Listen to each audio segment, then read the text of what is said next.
Although the economic growth rate in the third quarter has been affected by various factors such as the pandemic situation, flood conditions, and rising base numbers, China's economic development has shown a strong resilience and vitality. China's GDP has dipped, but while 4.9% growth in the third quarter was below expectations, it was more than double the rate for all of 2020. And China's economy is still expected to finish the year even stronger. Hello, I'm Anand Naidu, and this is The Heat.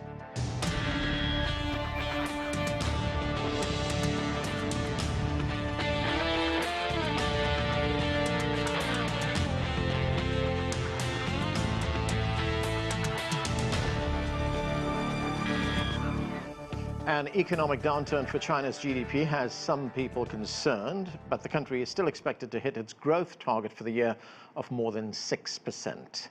We begin with this report from CGTN's Sun Tianyuan. China's economy in the first 9 months grew 9.8% compared to the same period last year, but broken down by quarter, the growth rate fell from 18.3% in the first 3 months to 4.9% in the third quarter. China maintained a steady momentum in economic recovery in the first half of this year.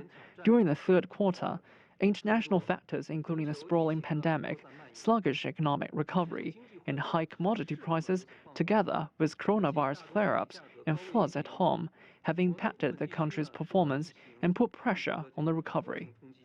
The spokesperson says even so, China's overall performance in the first 9 months was better than the annual growth target set at more than 6%. Take foreign trade, for example. The total value of imports and exports of goods reached over 28 trillion yuan, nearly 23% up compared with the same period last year. High-tech manufacturing and investment in the sector have also seen double or even triple-digit growth. The national economy maintained a recovery momentum with steady progress in restructuring and new advancement in high-quality development. Fu says the Chinese economy has shown great resilience and vitality despite the global pandemic and floods at home, but there are still uncertainties overseas and uneven recovery. However, he added the country is expected to fulfill this year's major targets and tasks for economic and social development. Sun Tianyuan, CGTN, Beijing. To discuss this and more, let's bring in our panel. Joining us from Salem, Oregon is Liang. She is a professor of economics at Willamette University. From Miami, Florida, John Quelch is the dean of the Herbert Business School at the University of Miami. Here in Washington, D.C. is Anna Ashton. She is the Vice President of Government Affairs at the U.S.-China Business Council.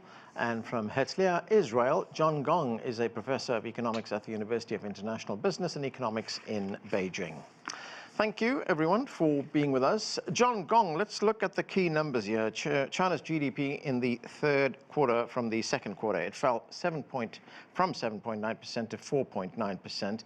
That is a pretty significant drop, yet as we heard, economic planners are still optimistic that the country will have a stronger economy in the fourth quarter and reach its target of just a little over 6%. Do you share that optimism? Well, 4.9% is a historic low. I don't recall China's economy reaching in the 4% territory in the last 20-some years, I guess. There are many reasons for because of this. We'll talk about this later. But I think in terms of achieving the overall whole year goal of 6%, it's going to be more than that, I'm pretty sure, because when you look at the 18.3% of first quarter, second quarter 7.9, now 4.9. So you don't need a very high growth number just to achieve the 6%. I think the consensus is going to be, the question really is going to be whole year, whether it's going to be 8% or not. The World Bank has a forecast of over 8%, and I think I think there's a still pretty good chance that we're going to hit the 8% number. But again, I want to emphasize that 4.9 is a very, very significant drop. We haven't seen this kind of a number for many years, and there are various reasons. And I hope some of the reasons are temporary in nature. I think the economy currently does have some problems. Let's face it. Yan Liang, we heard some of those reasons of why there was a slower growth rate from the Chinese spokesman, among them the fact that there's higher commodity prices. The pandemic is still a problem in China as well. But to what would you attribute this drop in GDP in this quarter? Good to talk to you, Anand. I think there are two major reasons. What we have seen is that industrial production has slowed down to 3.1%, which is much lower than the expected 4.5%. And that has to do with the factors that you mentioned earlier, that there's this global factor of rising raw material costs, from iron core to copper to steel, and now adding to that list, lithium. So that rising raw material cost, and then on top of the logistic disruptions, right? We're still facing the semiconductor chips shortage, and also the port closures and all the global supply, sort of the shipment delays. And then on top of that, there's the Chinese unique factor, which is the power outage and energy crunch, and that partly due to China's commitment to cut carbon emission, and partly due to the rising coal price this year so far, 30% increase, and that clashing with the administered electricity price. So all of these generated the perfect storm, right, to drag down on the industrial production growth. And then on the fixed asset investment side, that also slowed down and expanded only by 7.3% in the first 9 months, which is lower than expected, 7.9%. And that had a lot to do with regulatory crackdown on the real estate sector. And many of the economists have pointed out that the real estate sector contributed to at least 25 to 30% of the GDP. So the crackdown on real estate expansion would definitely weigh on the asset investments. That said, I wanted to share two bright spots. One is that we have seen service sector and retail sales grew this year so far, and it's much higher than expected. So we have seen the retail sales grow by 4.4% in this September, and that is up from the 2.5% growth back in August. We also see pretty healthy job numbers. The unemployment rate has fallen from 5.1% back in August to 4.9%. So overall, I think I share some optimism, and I think some of these obstacles should be able to relieve later on.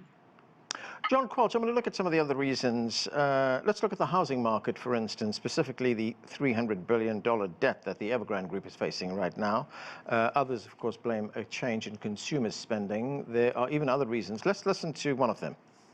As the saying goes, when the Chinese sneeze, the world economy is suffering from a cold. We are definitely dependent on them. China's catch-up in the first and second quarter was certainly there, and we saw great figures.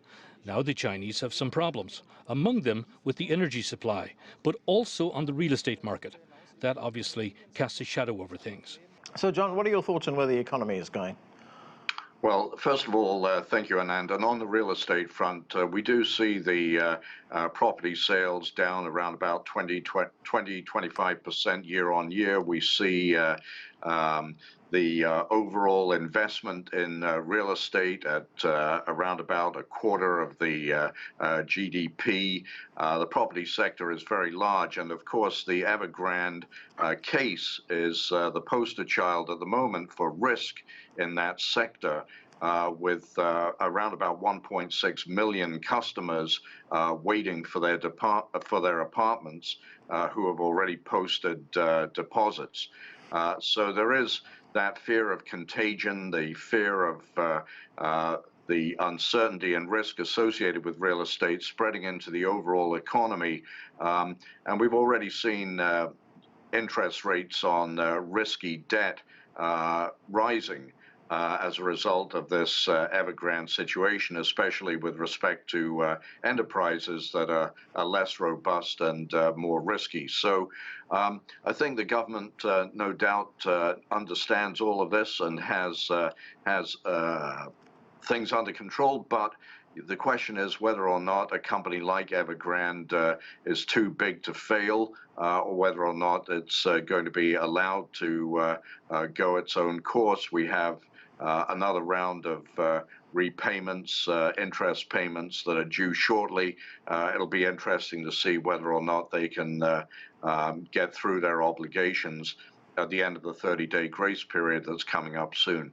But overall, I would regard the Chinese economy as still very much the engine of global growth, as the interviewee indicated.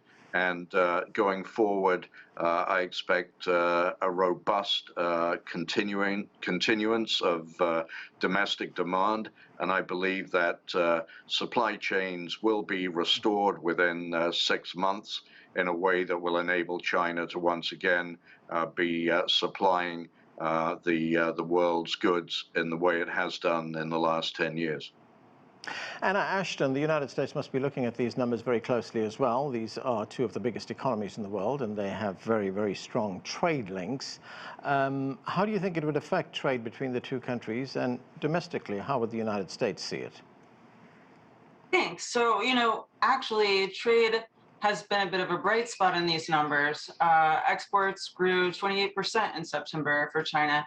So it seems like the ability to do business with the rest of the world is certainly still there, and the drivers are still there. I think fundamentally, the United States is probably looking at this as a reflection of a more global problem that we're all facing, which is the ripple effects of these various supply chain consequences for things that were done at the early stages of the COVID pandemic, anticipating drops in demand, for example, that didn't happen, and then trying to sort of figure out how to get the supply chain back to normal.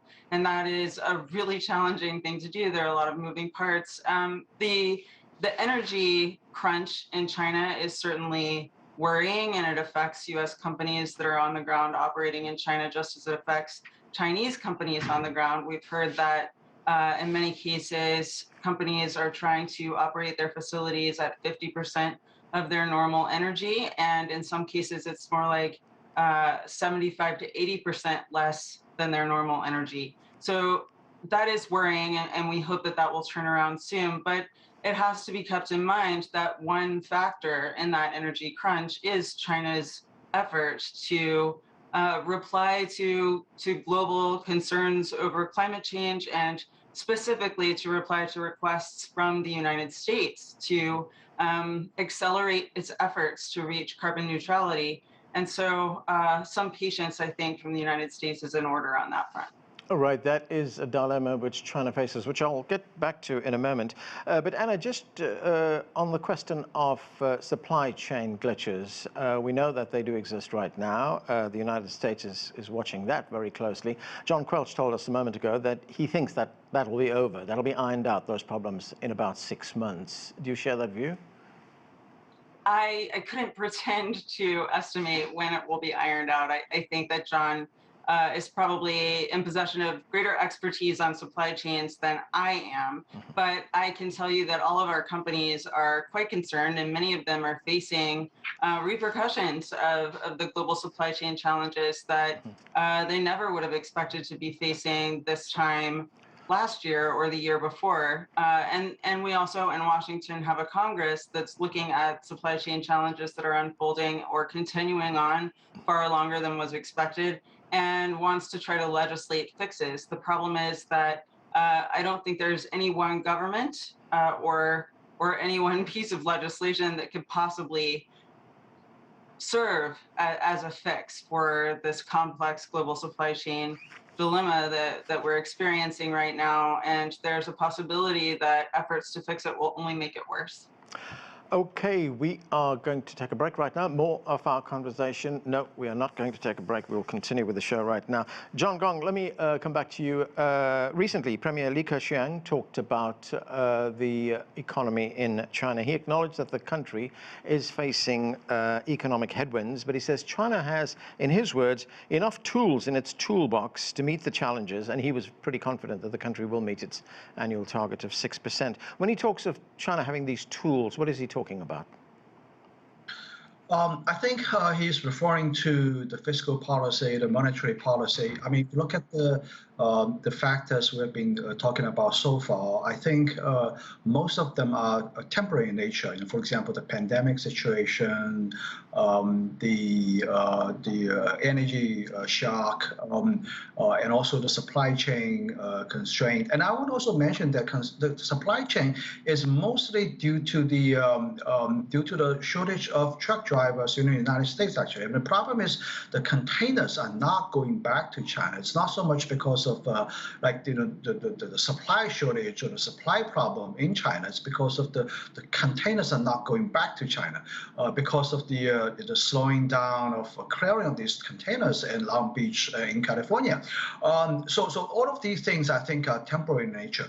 But what does worry me, actually, I think two things. One is we've already discussed is the real estate market problem. I think that's more of a long-term problem. After all, you know, real estate is a very large portion of China's GDP. You know, I think Professor Yang mentioned that 20 to 30% of China's GDP is due to the real estate market. And I think the slowing down of the real estate market is a long-term in nature. That's the first thing that worries me. The second thing is that so far, what's been seen in Chinese economy is because of the strong exports. I mean, it's really strong. Month after month, quarter after quarter, it's been growing at 20%, north of 20%. And the reason is because the supply chain in China is very strong. It hasn't been affected by the pandemic so much. And whereas the supply chain in other countries are facing problems. And I don't think the kind of exports growth at this percentage level is going to be sustainable. When, you know, see, as the world's the pandemic abates in the other parts of the world, the exports from other countries are going to pick up, and we're going to be seeing slowing down of the export sector. So, so I think the real estate market, the export sector, are something that's going to be a big challenge as we move forward. Yan Liang, Chinese President Xi Jinping, he is determined to pursue the country's goal of common prosperity, which is, as the Financial Times put it, an agenda to encourage wealth redistribution. What impact will that have on the country's growth rate? Right. So we're seeing the impact right now. I think starting from early this year, we have seen about 100 regulatory actions. So all these actions seem to have these short-term pain, which is, you know, with the regulatory uncertainty and the adaptation to these new rules. For example, anti-monopoly laws and, you know, data security protections and so on. And also that, you know, curbing carbon emission. All of these, I think, are working towards that common prosperity goal. So in the short term, we're going to see all these sort of disruptions and some adjustment costs. But I think over the long haul, we're hoping that, you know, this could really generate what, you know, Xi Jinping has called for, which is a quality growth, which is, you know, innovation driven instead of, you know, monopoly, you know, and the rent seeking. And there will be more sustainable growth, relying less on, you know, energy intensive, you know, production, and there will be more inclusive growth, and so there will be more wealth distribution that is not only good for, you know, social justice, but also I think very importantly for consumer demand growth. So going back to John's concern, I think it's interesting to really think about whether this slower growth is a deliberate choice of the government trying to balance different objectives, right? So there will be less energy consumption, but there will be, you know, greener economy. There will be less debt and over-leveraged real estate development. There may be more, you know, innovation-driven economy. So I think I share, you know, the sort of the concern, but at the same time, I think the government is making some very deliberate choices instead of, you know, opening up for liquidity injections to have, you know, overhaul the fiscal system. I think the government is taking a slower but determined step towards that common prosperity goal. John Gong, what is your opinion on that? Do you think the government is prepared to sacrifice some of its economic growth in the interest of meeting those climate change goals? Yeah, I think it's going to be a very tough choice. I think the real implementation at various levels in the government, also at the within the energy sector, it is probably going a little bit too far. I think, you know, we've heard stories that there are these blackouts specifically targeting the energy-intensive industries and companies. And I'm not sure that's a good thing to do, the right thing to do. So I think that currently there's actually a debate right now going on within the government whether we should continue to do something like this, whether China's commitment to the climate change, combating the climate change, is going to be at the cost of really hurting, industries and companies, and particularly hurting these industries and companies in this particular way. So, so I think we're going to have to really debate about this, and I don't have a real good answer for this, but it's going to be very, very difficult. It's going to be very tough decisions to make, and I think at the end of the day, climate change is very important, but people's jobs, domestic economy are equally, if not even more important, I guess. John Quelch, looking at the options that the government has in China right now, or the tools, as they put it, that they have right now, what do you believe needs to be done to balance the economy also with those climate change concerns that the country has? So picking up on what John just said, I think Western countries, as well as China and India, are facing the following dilemma. Everybody would have liked to have seen more progress on climate change up to now than has been achieved. There is therefore a greater sense of urgency than ever to make rapid progress on climate change.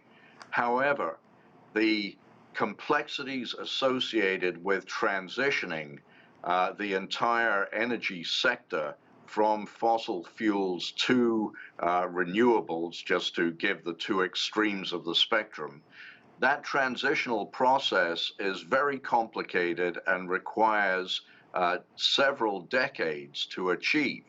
And so I think what you have here is a little bit of a tension between, on the one hand, group of people who really feel climate change is a pressing and urgent matter. Many young people certainly feel that way, and they want action now and much quicker than the reality of economic transitioning will permit. And when you have the politicians not understanding the speed with which commercial energy production activity can transition, you get into a situation where you have potential for government mandates that cause energy shortages, and those energy shortages then, of course, cause supply shortages of the goods that rely on energy to be produced. Those supply shortages then result in inflation and also drive up base energy prices in fossil fuels, adding to profits of fossil fuel companies. So there are a number of consequential effects associated with putting in place tough energy regulations that, frankly, the economy cannot easily absorb. Anna Ashton, trade tensions between the United States and China show no signs of easing. The tariffs are still in place. Do you think that we could see some movement on tariffs before the end of the year? And is it something that an organization like yours would encourage? Well, it's absolutely something that an organization like mine would encourage. I think virtually every trade association in Washington, D.C. is and has been loudly encouraging a rollback of 301 tariffs, Section 301 tariffs, for quite some time now, because the reality is, of course, that as much as those tariffs were put in place with the idea of trying to persuade China to change various practices that we'd like to see movement on, there was this misconception that they punished China when in fact those that are paying the tariffs are actually the US companies, and then those costs are passed on to their consumers. It's true that we're not really seeing much of a thaw yet in the trade war. And I think that we're in the middle of a strategic shift in the US-China relationship. So I don't think that we should anticipate that there's going to be some drastic overhaul of the tariffs anytime soon. However, I think it's worth noting that Ambassador Tai, the U.S. Trade Representative, in her speech a couple weeks ago did say that they would be beginning to start some exclusion processes for tariffs, and we've just seen round one of that with consideration of reinstating and restarting tariffs that are exclusions that were already in place. I expect that we will see additional rounds. I also think, though, that the Biden administration has said that they might undertake another investigation that could lead to additional tariffs. It's our hope that the goal there is to adjust the tariffs that are in place, right, and find a way to take off some that are not justified and replace them in some instances with others that the Biden administration believes are justified. Liang, President Xi Jinping talked earlier this year of China's strategy moving towards internal circulation. Explain this to us. In fact, China's leaders talk about dual circulation, but what does this mean? Right. So I think this strategy has two dimensions. One is that China is going to rely more on domestic demand, especially consumption demand, to drive the growth. That's because the global demand has been volatile and has been declining. So, and as China grows, become going to be the biggest country in the world by 2028 or 2030. In any case, China needs to rely on its domestic demand driven growth. And second is that technology, that China needs to be more self-reliant on technology. And I think that partly because China really needs to boost its total productivity growth, which has slowed down in the latter half of the 2000s to about 0.2% annually. So China really needs to have technology that drives its economic growth, not to mention the tech decoupling that we have been seeing from the United States. So I think all these made it more important for China to focus on its internal sort of market and also its self-rely on technology. Going back quickly on the comment about anti-climate change actions, I may fall into that young people group. I don't think that would really have a choice. I think these regulations are they're necessary, they're required. That said, I do think the implementation and the pace and the intensity of that implementation could be managed better, because we have heard, horrific stories about, workers dying of, monoxide dioxide because of the ventilation all of a sudden stopped working, right? That power outage was abrupt and unannounced. So I do think that clarity and the kind of implementation at the local government levels can be improved. John Gong, very quickly, I've got about 30 seconds left. What is the situation with the COVID-19 pandemic in China right now, insofar as economic activity is concerned? Yeah, well, in the third quarter, there are a couple of mini outbreaks in several cities. We just heard there's a few cases just a few days ago. What I'm concerned about is that in the fourth quarter, there will still be those things happening. I think it's almost impossible to entirely ruling out everything. Okay. So I think it's probably going to see some cases here and there iron off as we go to the rest of the year. Okay, and that's where we have to leave it. Thanks to all of you for being with us. I'm Anand Naidu in Washington, D.C. Thanks for watching.